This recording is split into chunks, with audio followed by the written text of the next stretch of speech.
আজকে আপনাদের দেখাবো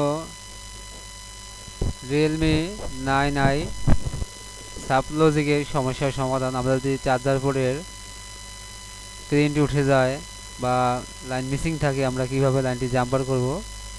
এটা একটি টাইপ সি চার্জার পোর্ট।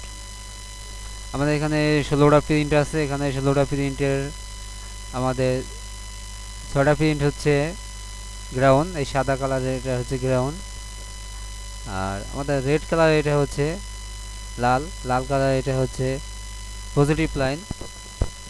এই প্রান্তে দুইটি, এখানে দুইটি, 4টি line positive. V B US line, আমাদের পজিটিভ লাইন হচ্ছে এটা। আমাদের USB DM, USB DP line. USB DM হচ্ছে এই যে হলুদ কালার, এটার গ্রিন কালার, এটা হচ্ছে ডিপি লাইন ইউএসবি।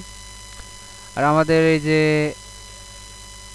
এই লাইনটি হচ্ছে ইউএসবি সি টু, এ প্রান্তে এই লাইনটি হচ্ছে ইউএসবি সি অন।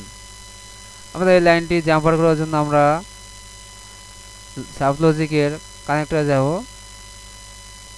কানেক্টরে আমাদের এখানে আছে 4টি, উপরে আছে 5টি লাইন, এটা সহকারে আমাদের এখানে 9টি লাইন।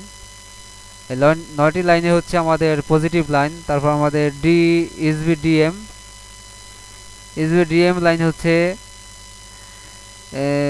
6, 7, 8 নম্বর হচ্ছে ইউএসবি ডিএম, আর ডিপি আর ডিএম হচ্ছে 9 নম্বরে। আমাদের 9 নম্বরে হচ্ছে ডিএম আর 8 নম্বর হচ্ছে ডিপি লাইন আমাদের। আর এ প্রান্তে আছে যেমন আপনার 5, 6, 7, এই 7 নম্বর আছে ইউএসবি সিসি টু, আর 8 নম্বর আছে ইউএসবি সিসি অনলাইন। আমরা এই লাইনটি সুন্দরভাবে জাম্পার করলে হবে। এটা এই গ্রাউন্ডের লাইন, আমাদের এই লাইনটি সুন্দরভাবে জাম্পার করলেই হয়ে যাবে।